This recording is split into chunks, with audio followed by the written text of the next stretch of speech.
Welcome back, ladies and gentlemen, to the One Out of One podcast. I'm your host, Steven, and today we're going to talk about apologetics. So, this is going to be the beginning of a short apologetics series. It's not necessarily going to be what the channel's devoted to, but it's something I'm very passionate about, and I thought I would share with you guys kind of my approach and a couple of things that I've learned along the way that you can take and use as well. I want you to use me kind of as your Christian armory. You can come to me with like questions and whatnot, and then I'll take care of it. I'll provide you with the tools that you need. I'll repair the either the weapons or the shields or whatever you need. I'll help you fix that up so that you can take it and you can use it. All right. So the first thing I want to do is I want to give you guys the beginning pieces. So I've got 3 levels of apologetics here. This isn't necessarily from anybody, but in my time studying apologetics, I've kind of noticed that it breaks down into 3 categories for most people. So the first one, this one is the most important one, the faith level. Okay, so this is level 1, the faith level. All right, so the faith level is mainly self-focused, and it gives you some basic knowledge. Now, the faith level, it's at the bottom because it's the easiest one to get to, but it's also the one that you need for all of the others that we're going to talk about in a minute. All right, with the faith level, let's think of it like this. You need to be convinced of something before you can convince somebody else. All right? And it may not take as much to convince you as it may take somebody else. Like, let's say we're talking about Christianity. Perhaps you grew up in a Christian home. Maybe you don't need as much convincing as someone else does. So your faith level is a little bit easier to achieve, right? But not only that, but you also know the things that convince you. You know the things that trigger in your mind, oh, this is a trustworthy source. Oh, this is something that I can take and I can use. Oh, this is something I can research. Those things are easy enough for you to figure out about yourself. That's why I put it here that it's self-focused, not as a bad thing, but you need to be able to focus on yourself and build up your faith. The person whose faith you are most responsible for in this world is your own. Before your spouse, before your kids, before the lost person in front of you, before them, your faith is first. Okay? So you need to know why you believe that God exists. You need to know why you believe that the Bible is a good source of authority. All right? So that's level 1. You need to know the things. Like, I'll give you for an example. For me, that would be like the Dead Sea Scrolls. Like, oh my gosh, like you guys have heard me talk about it before. My youth group is tired of hearing about it. But at the same time, it's like, if everything else in my faith came into question, that's the one thing that I could look at historically from my faith and say, I can't explain this away. I mean, here we've got these ancient documents, thousands of years old, and we can verify that the copies that we have today are the same as the copies from 2,000 years ago. And what do I mean by the same? Well, I've mentioned this before, but I'll mention it again. You look at the Great Isaiah Scroll, which is this big, beautiful, complete scroll of Isaiah. It has a 95% letter-for-letter accuracy. And this is pretty common amongst all of the biblical documents, but the Great Isaiah Scroll is the best one to compare to because it's the most completed scroll amongst the biblical texts. All right, so we compare it. There's a 95% letter-for-letter accuracy. Note that, letter-for-letter accuracy. There can be some spelling differences, like sometimes a word will have 3 letters, and instead of 3 letters, it'll have 2 letters. That can be like, for example, the word kol for voice or sound. Typically has like the Q letter kof and then the L lamed in modern Hebrew, and then it'll have the little vowel points to indicate that. The vowel points weren't in old ancient Hebrew, so that would be that instead of that vowel point, it would either not be there or it would be replaced by something called a vav, which can make an O sound if it takes that vowel point. So it would be 3 letters instead of 2. So a 95% letter-for-letter accuracy and an over 99% word-for-word accuracy. That's pretty darn accurate. That is more than enough to convince me that this God stuff is worth at least at minimum looking into, but certainly for me, that's enough on a faith level for me to believe that God exists. All right, let's talk about the next level. The next level is the scholar level. So this one, this requires the desire to understand, okay? This is not just like I'm going to learn so I can refute it. No, you need to learn to understand it. Instead of just learning the reasons not to believe in, like, let's say, Islam, you actually learn what Islam is. You look up what the belief systems are. You listen to actual Muslims talking about their faith. You read their holy books. I'm doing that right now. I'm reading the Quran little by little, so I can, understand it a little bit more. Its desire is not to change. Its desire is to understand. Okay, this is basically an outgrowth of the faith level. Like as you study more and more, and as you study more truth, that's going to strengthen that first category, the faith level, and give you more reasons to believe, and you can take that basic knowledge and turn it into advanced knowledge. Now, it's going to require some deep study because you're going to come across things that have convinced other people in their faith categories.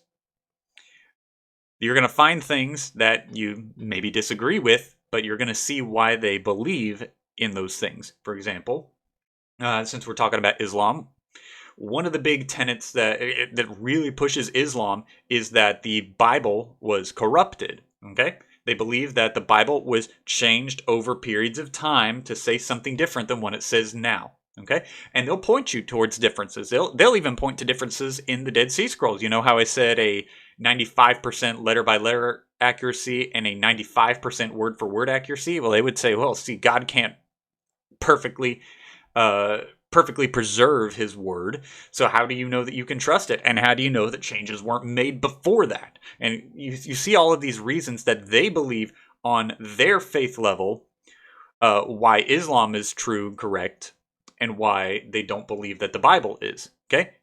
But the goal, look, so far in these two levels, the goal is not to persuade others. So far, the goal is to understand, for you to have your own belief system, to know why you believe the things you believe. When you look at the scholars, you're checking yourself. You're looking deeper. Now, not everybody has the time to do the scholar. Like, I get it, okay? Not everybody's got the capability to be the scholar, and that's okay. We don't need everyone to be the scholar, okay? But for those of you who are scholars, it's important for you to know what you believe first, to build up your faith, and then to do the scholarly work, okay? And as you listen to most people, people try to tell you, I'm just being objective here. I'm just following the science and being objective. People are not objective. They're not objective. They already know what they believe.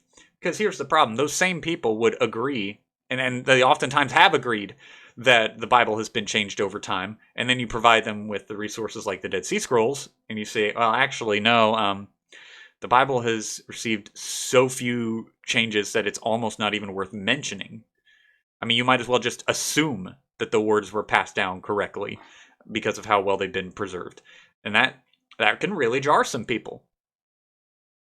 But at the same time, you can say that all the time, all day long. You can even pull up a copy of the Great Isaiah Scroll and a copy of our modern scrolls and put them side by side, and they would still believe. Because people always bring their presuppositions to the table. So this point, the scholar point, is when you start to challenge those presuppositions and see which ones are correct and which ones are wrong. For a while, I believed that all alcohol was sinful. Because, the Bible obviously speaks against alcohol.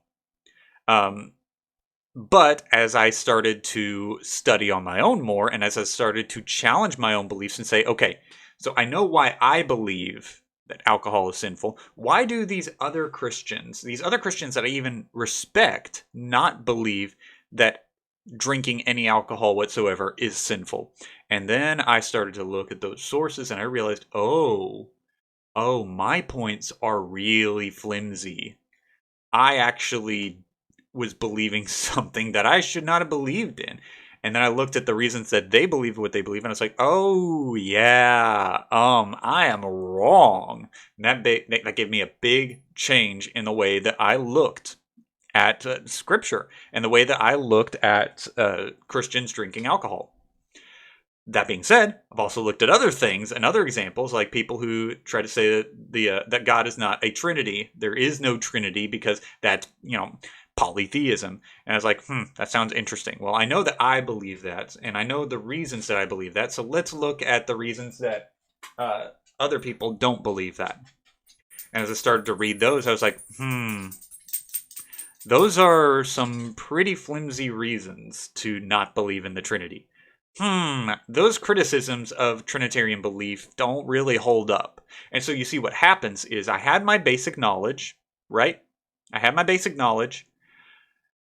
And then as I challenged myself and did some deeper study in the scholar world, it ended up strengthening my faith level. Now I can say, I have my faith in these, and these are the points that I believe, but I've also done the deeper work to understand why I no longer believe that people drinking any alcohol is sinful. All right, so once you've got that, and once you've got your scholarly work and you've started to really dig deeper into something, then we move on to the last one. The persuasive. Okay? This is when you take the scholarly stuff, the stuff that you studied in the scholarly area, and you make it relational. You start to talk to a person. Now, first, I'll put this up there. First, you need to do the scholar thing to understand the person you're talking to. Don't just assume that you automatically understand somebody just because you know what belief system they adhere to. There's variations within all belief systems, or they may not hold to everything. Maybe they only hold on to bits and pieces. Maybe you're talking to a Mormon who believes that salvation is by faith, but doesn't believe that hell exists, or maybe the reverse. Or maybe you're talking to a Muslim that believes that the Quran is the holy authoritative word of God and believes in the salvation by works that comes with Islam, but they also don't agree with their Muslim brethren that the Bible's been changed over time. This is the point where you've got to ask some questions. You need to be, as you see down there, people focused. You need to learn this person so that you can understand where their faith level is. And when you understand where their faith level is, then you can use your scholar section in a people-focused manner and talk to them about the things they're struggling with. Have this back and forth conversational moment. Now, the persuasive one is difficult if you're good at the scholar. All right, so I've noticed with people, the more I talk with people, most people are either super like scholarly smart, and they can weave their way through all of these sources in the muddied waters, and they can figure out where the truth is, and they can remember things better than anybody else you can imagine, but they're terrible with people. I think as soon as I say that, all of you are immediately thinking of somebody. But there's also people that are not good at the scholarly thing, but they are so good at talking to people. Like, we've all got strengths and weaknesses and whatnot. And that's why, that right there is exactly why the faith level is the most important level. You need to have your faith solid, which means you need to test yourself as a scholar as best as you can. I mean, you're not going to be able to convince everyone. You're not necessarily going to be a Yale or a Harvard graduate level of genius, okay? Most people aren't. I'm not. I would consider myself currently maybe a 6 to a 6.5 out of 10 on the scholar scale. I'm not a deep scholar. But I know enough. I know enough to have a good conversation.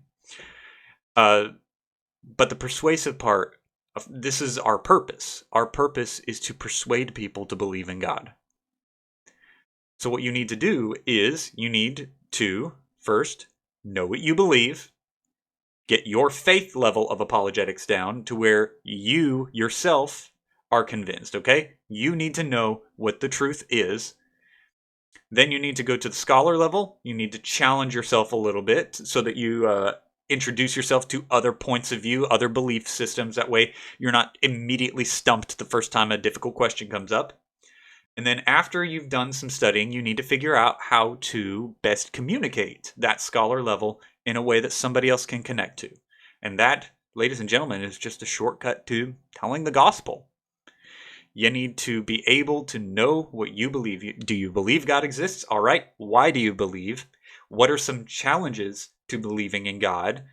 And then once you've done that study and you still believe in God, how can you take that and share it with someone else?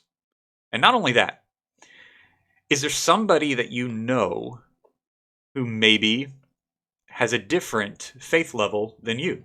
Like, for example, the Dead Sea Scrolls may not be convincing to some people. They may say, yeah, it's well preserved and whatnot. Like, I don't mind saying that the Bible's the same Bible that was there 2,000 years ago, but I still don't believe it. Okay, that's fine. That may not be what convinces you. So, what can I do in my persuasive area to get to know you better so I can understand what is keeping you from believing in God? That's how this conversation goes. And that's the approach that we need in apologetics, at least from my experience so far. So when you think about it, you think about your faith. I suggest thinking in these three areas: faith, the scholar, and the persuasive. Think about these three levels and think about how you can improve in each of these areas. What areas of your faith, your personal level, do you need to know and be sure about? In the scholar level, what areas do you need to challenge yourself in and start to grow and expose yourself to new ideas? And in the persuasive level, how are your people skills? How are you at convincing people? All right. Well, that's all I got now for the part one. This is my step-by-step approach. And so when I do the rest of the apologetic series, I'm going to be using this as the framework. I'm going to be using the faith, the scholar, and the persuasive level as I talk with you about each of the topics ahead. Sound good? All right, I will see you later, ladies and gentlemen. Peace out. I'll see you soon.